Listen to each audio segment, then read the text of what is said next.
Don't forget to greet your people in Toma. Oh, thank you. Thank you. Okay. I'm sorry. I know. All right. Welcome back from that musical break. We are. Welcome back from that musical break. We're glad that you're still listening to UBC Radio, Inspiring Uganda.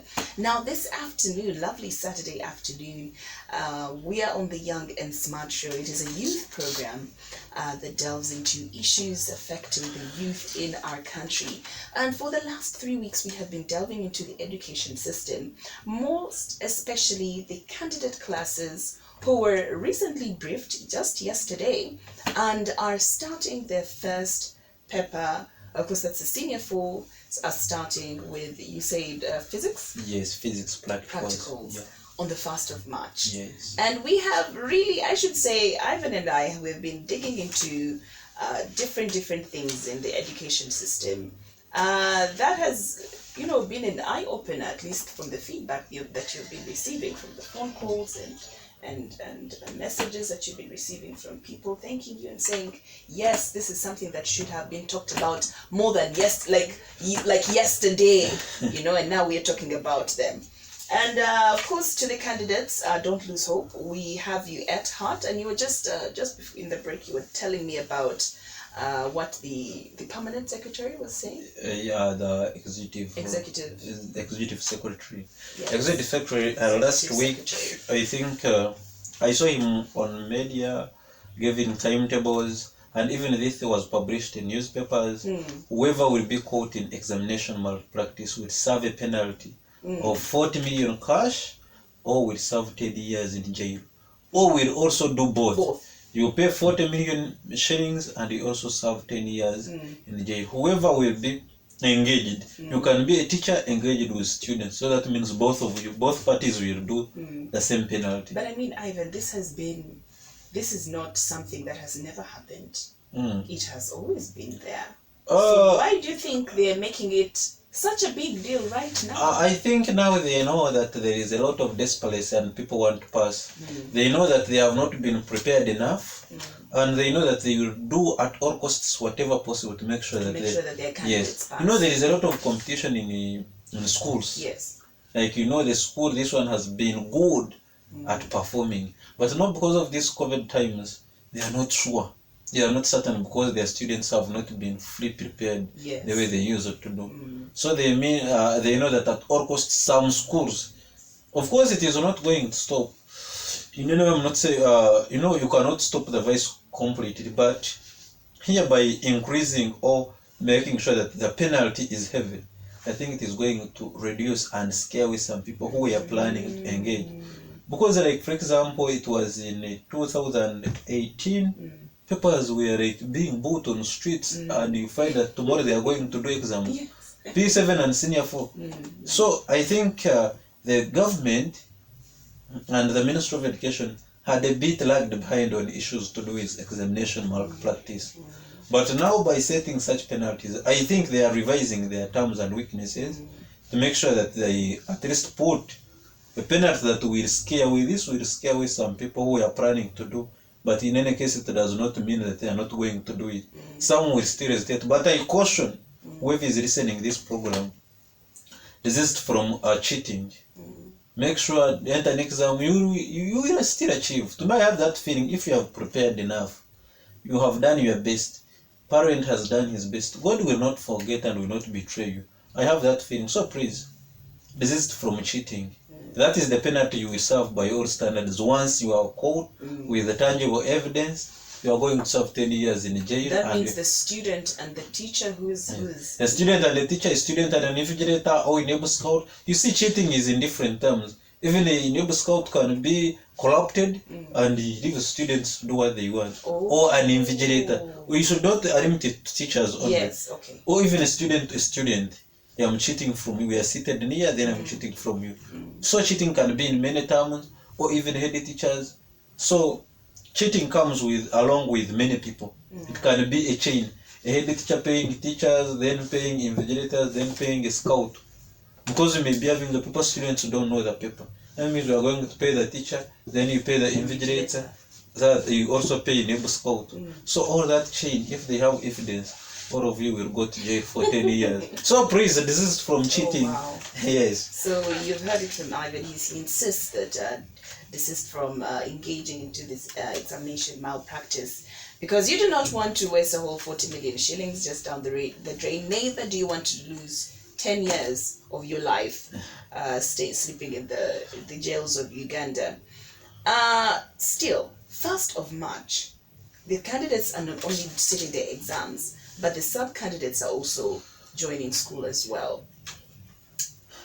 There's going to be a collusion of, should I say, distribution of responsibilities when it comes to the teachers. Will the schools handle having both these classes in the schools? And let's also put in mind that there are some schools that have large numbers of students, and are the Ministry of Health ideologies and procedures and etc., is it really going to apply? I don't know I don't know the logic the Ministry of Education applied, or the Ministry of Health. I don't know the logic they applied when they were doing this opening. Because really, you cannot tell me that students of senior 4s are going to begin the examinations. You are having senior 6s already there, and you are also opening for others to come, and you are still claiming that you want social distancing in schools. It is practically impossible. Practically impossible, because already schools are having limited space. That means you find that a class like this room will be entertaining 4 to 5 students. Yes. If you need 2 meters apart. Yes. So that means in UNEP, the little halls the school will be having, that is if you have one, because you find some schools are not even having halls. They have 1, 2, 3, 4, 5, 6 or maybe classes. this time around they can just engage in outdoor education. But do you think do you think that one is still possible? Because now we are entering a season of rain. So are you going when March is the season? Good, that's yes. a good point, by the way. So there is no way you are going to tell me that you are going to, maybe if you are telling me that you are going to have temporary classes, you build the tents, which also is not sustainable. Reason being, they don't have money. They don't have money. So I don't know the logic they applied. However, they should stop deceiving themselves that they are going to follow health guidelines. Once they have entered the school, they are going to do as normal, the way they have been doing. This stupid stuff they have been saying, that we are going to have social distancing. Maybe if you are telling me that they are just building castles in air, it cannot happen, because the school itself is not having enough space.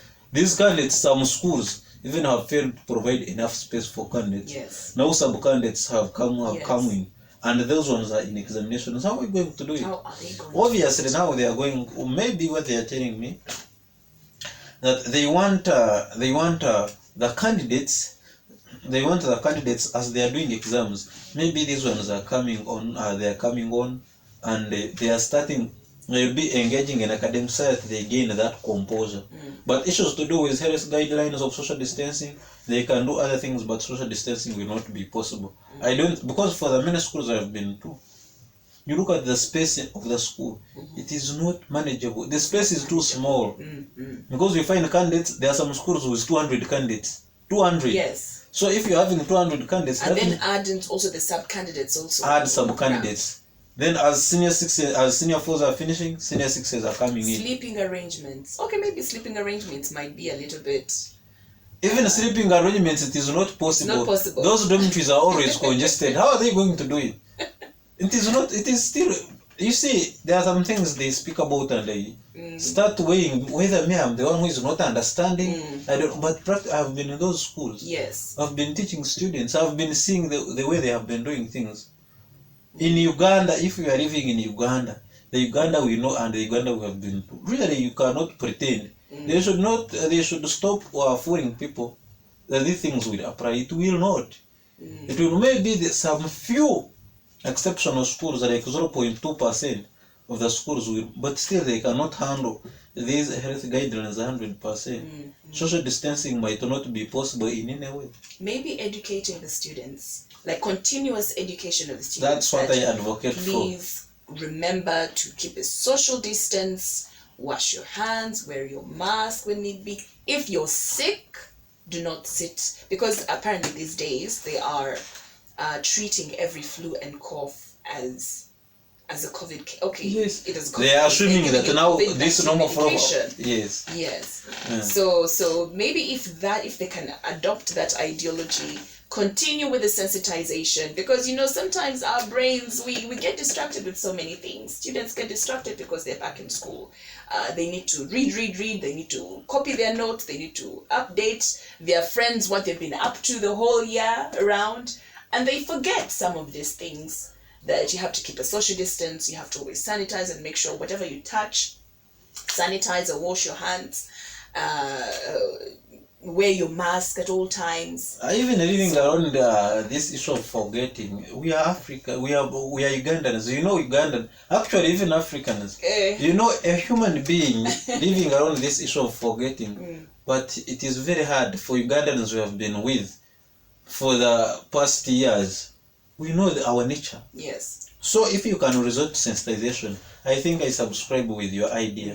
Sensitization would be good, that if you do it perfectly, yes, you keep on reminding them every time, and then it will eventually be part of them. It will eventually be part of them. I think that one is the best Maybe idea. The youngsters, but still I feel that even as a sub-candidate, let's say primary 6, they are at a place whereby, yes, I know this is wrong, I should insist on keeping the social distance, compared to the lower classes from, let's say, I think P5 until.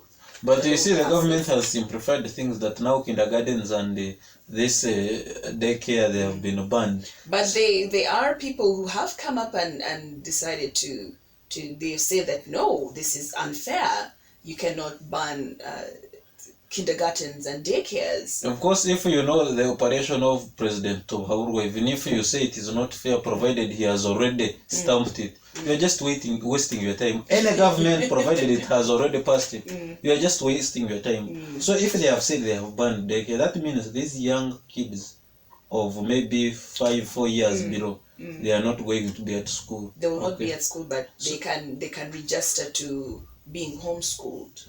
Homeschooled, the better. But now in schools, if you are looking at primary, from P1 up to maybe, because that's why now you see they are opening for P6. Yes. P6, someone is already sensible and reasonable. He or she even can understand. P5. Yeah, even P5. Yes. But now those ones, P5 and below, they will be still at home. So that means senior P6, I think in primary, if they are serious enough, it can be. It is possible. Yeah. It can be sustained. Because 7 classes, you have candidates, and now these performing schools, we find they're having 50, 40, 30 candidates.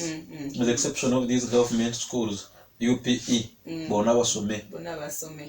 Those ones. At least for those ones, it may not, because there are very many. There are very many. Whoever feels that he should be in school is there. Bonabasome. You don't touch on the government student. But in these reasonable schools, you'll find that it is possible. They have enough space, and they can handle even social distancing, even sensitization, but should be on the forefront. Sensitization should be key. I want to ask about. Let's leave the candidates classes for a bit, and let's delve into university students. Looking at the first-year students, now I just want to ask you, in Chambogo University, have first-year students reported? Or do they? They have not reported, and they are not planning to report soon. In Chambogo, they are going to report. That is when we have finished the last semester of last year. We shall first study, do exams, then they report later on. Have you understood me? Repeat that for the listener who has just tuned in. For Chambogo University, we are going to first finish our previous semester, then the fresh year students will report. Yes. Now they have nowhere to go. We still have first years, we still have second years. So second years must first go in third year, then first years go in second year. Oh, then I get you. Yes. I get you now. Yes. Okay. All right. Well, that is quite a challenge right there. But you know what? I mean, with continuous prayers, you talked about saying that they have announced that they have urged the Ugandans to pray for the candidate classes. True. from, I think, yesterday, Friday. Yes. The Muslims were able to, say prayers for the candidates. Today, Saturday, is for the Adventists, right? Yes. And then, of course, tomorrow. Now, just as we wrap up, as we wrap up, I'm trying to think of how to. I'm trying to think of how to close or to finalize this session. What are your last words? Or could be to the government, could be to the candidates, could be to the listener who is listening here. I just call upon everyone. Everyone, provided you are a Ugandan and you are a reasonable and well-meaning citizen, please come and pray for the candidates. Now they are the people we have at hand. They are going to sit for the examinations. Please offer them prayers in your respective churches, respective homes, everywhere. And I call the government, please, to do everything possible and make sure that the education sector should be also brought back on board. Otherwise, it is losing out. And candidates from Mitoma, people from Mitoma, officials from Mitoma, please, I greet you. You are my people, and I know with your cooperation you can do the best. Mitoma is one of the districts which is there initially, which was on Ushenyi. So if I don't greet those people, indeed I will be doing a disservice. But every citizen in Western Ireland, everywhere, Yes. I greet you all, and I call upon to pray for candidates. That is the issue we have at hand, and we cooperate with the government so that these students who are coming back to school, indeed, we don't disappoint the Ministry of Health, so that it can maybe get back to the previous lockdown. But otherwise, I wish you the best. I wish candidates success, and I welcome the semi-candidates who are soon reporting a day after tomorrow back to school. I just welcome you. I wish you the best. Nice day. And how can people get in touch with you? Yes, those of you who want to get in touch with me, Facebook, Tukundani Ivan, then Twitter at Tukundani Ivan 4, Instagram, Tukundani Ivan, YouTube, my YouTube channel, Tukundani Ivan, and those who need my numbers, WhatsApp 0705 98 17 56, MTN 0782 81 41 67. You will be directly in contact with me.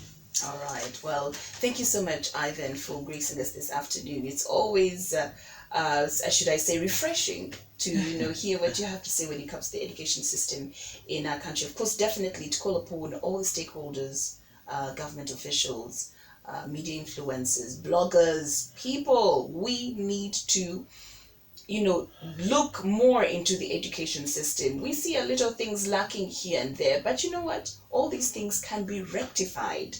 And not only that, make sure that you stay safe, sanitize at all times, maintain the social distance, and wear your mask if you are stepping out of home. But if you have nothing much or serious to do in town, advice is to stay home. I want to thank my producer for I want to thank my producer. I want to thank UBC Red station manager, Madam Cementa. I also want to thank the overall radios manager, Madam Desi. Thank you so much for this opportunity. And for all those who are listening, my name is Lorraine. Have yourself a